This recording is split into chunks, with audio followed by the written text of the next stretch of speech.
कल ही उन्होंने पश्चिम बंगाल के राज्यपाल पद से त्यागपत्र दिया है और साथ ही साथ जगदीप धनखड़ एक वकील रह चुके हैं और इसके साथ साथ वो चंद्रशेखर की सरकार में पार्लियामेंट्री अफेयर्स मिनिस्टर भी वो रह चुके हैं। 1990-91 के दौर की हम बात कर रहे हैं, तो काफ़ी अनुभव उनके पास है।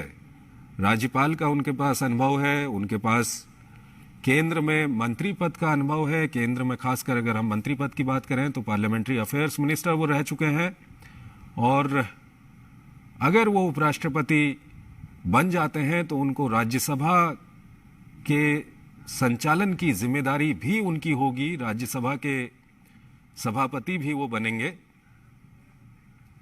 तो उनका ये अनुभव वहां पर भी काम आएगा। इस वक्त आप देख रहे हैं नामांकन पत्र रिटर्निंग ऑफिसर लोकसभा के सचिव को सौंप दिया गया है। ये सीधे दृश्य इस वक्त हम आपको दिखा रहे हैं संसद भवन से, जहां पर प्रधानमंत्री नरेंद्र मोदी, गृह मंत्री अमित शाह, रक्षा मंत्री राजनाथ सिंह, बीजेपी अध्यक्ष जेपी नड्डा और उसके अलावा तमाम एनडीए के नेता, जिनमें अनुप्रिया पटेल भी दिखाई दे रही हैं, केंद्रीय मंत्री तोमर भी वहां पर मौजूद हैं और तमाम केंद्रीय मंत्री, तमाम एनडीए के नेता वहां पर मौजूद हैं और इस वक्त नामांकन दाखिल करने की प्रक्रिया चल रही है। तो एनडीए के उपराष्ट्रपति पद के उम्मीदवार हैं जगदीप धनखड़, जो राज्यसभा के महासचिव के कमरे में इस वक्त वहां पर नामांकन दाखिल कर रहे हैं। प्रधानमंत्री नरेंद्र मोदी, गृह मंत्री अमित शाह, रक्षा मंत्री राजनाथ सिंह, बीजेपी अध्यक्ष जेपी नड्डा और उसके अलावा तमाम केंद्रीय मंत्री, एनडीए के नेता वहां पर मौजूद हैं और इस वक्त नामांकन दाखिल करने की प्रक्रिया इस वक्त चल रही है।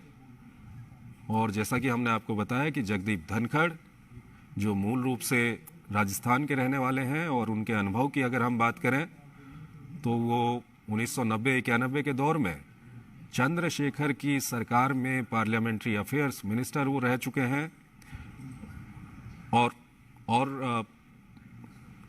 पश्चिम बंगाल के राज्यपाल के तौर पर उन्होंने कल ही इस्तीफा दिया है और साथ ही साथ वो राजस्थान असेंबली में विधायक भी रह चुके हैं। तो काफ़ी एक लंबा अनुभव है उनके पास, प्रशासनिक अनुभव है, संसद का अनुभव है, विधानसभा का अनुभव है, एक राज्यपाल का अनुभव उनके पास है। और सबसे महत्वपूर्ण बात यह है कि इस वक्त जो राजनीतिक गणित है वो भी उनके पक्ष में है और ऐसे में अगर वो चुनाव जीत जाते हैं और भारत के उपराष्ट्रपति बनते हैं तो उनको राज्यसभा के वो सभापति भी होंगे और राज्यसभा के संचालन की जिम्मेदारी भी उनके पास होगी। और उनका जो पुराना अनुभव है, चाहे वो संसद का अनुभव हो, राजस्थान विधानसभा का अनुभव हो या उसके अलावा 1990-91 के दौर में चंद्रशेखर की सरकार में वो पार्लियामेंट्री अफेयर्स मिनिस्टर रह चुके हैं, तो उसका अनुभव है, ये सारा अनुभव उनके काम आएगा। और इस वक्त ये सीधे दृश्य हम आपको दिखा रहे हैं संसद भवन से, जहां पर एनडीए के उपराष्ट्रपति पद के उम्मीदवार जगदीप धनखड़ इस वक्त नामांकन दाखिल करवा रहे हैं। प्रधानमंत्री नरेंद्र मोदी वहां पर मौजूद हैं, गृह मंत्री अमित शाह, रक्षा मंत्री राजनाथ सिंह, बीजेपी अध्यक्ष जेपी नड्डा और तमाम जो एनडीए के नेतागण और केंद्रीय मंत्री हैं वो वहां पर मौजूद हैं। तो ये सीधे दृश्य इस वक्त हम आपको दिखा रहे हैं।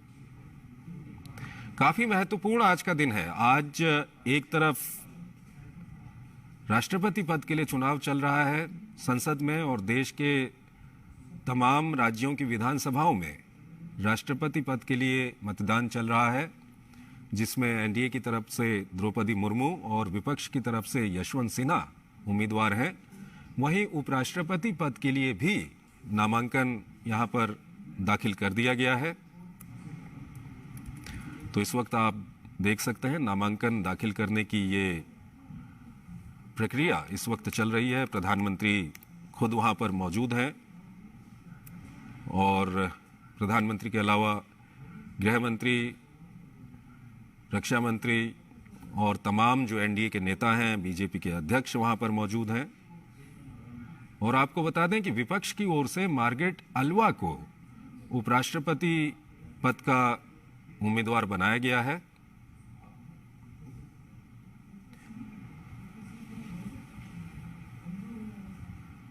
तो लोकसभा के सचिव हैं उत्पल कुमार सिंह, उनके समक्ष ये नामांकन इस वक्त दाखिल किया जा रहा है। तमाम एनडीए के नेता वहां पर मौजूद हैं,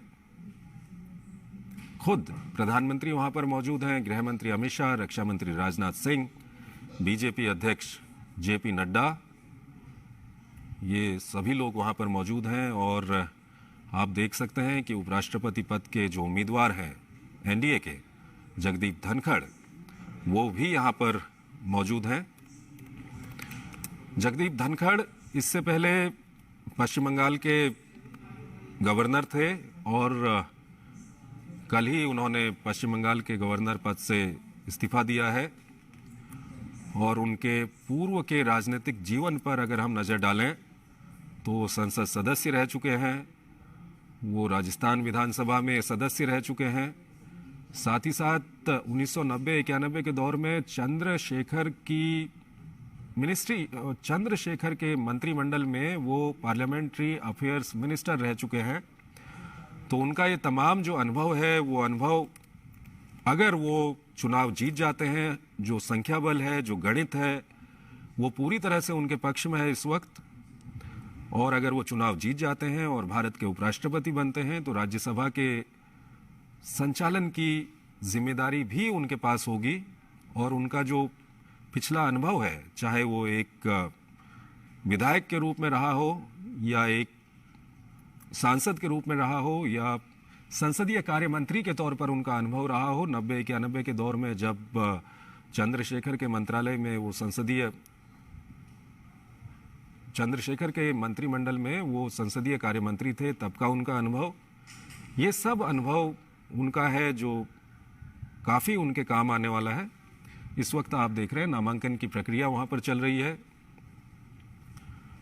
उत्पल कुमार सिंह लोकसभा के सेक्रेटरी जनरल हैं, उनके समक्ष ये नामांकन वहां पर दाखिल किया जा रहा है।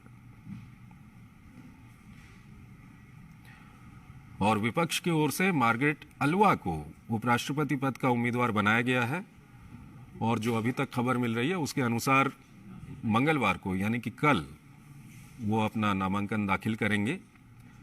फिलहाल नामांकन दाखिल करने के बाद एक जो रिसीप्ट की पर्ची दी जाती है, वो पर्ची इस वक्त दे दी गई है। और आप देख सकते हैं प्रधानमंत्री का अभिवादन स्वीकार कर रहे हैं जगदीप धनखड़। तो एक महत्वपूर्ण पल है।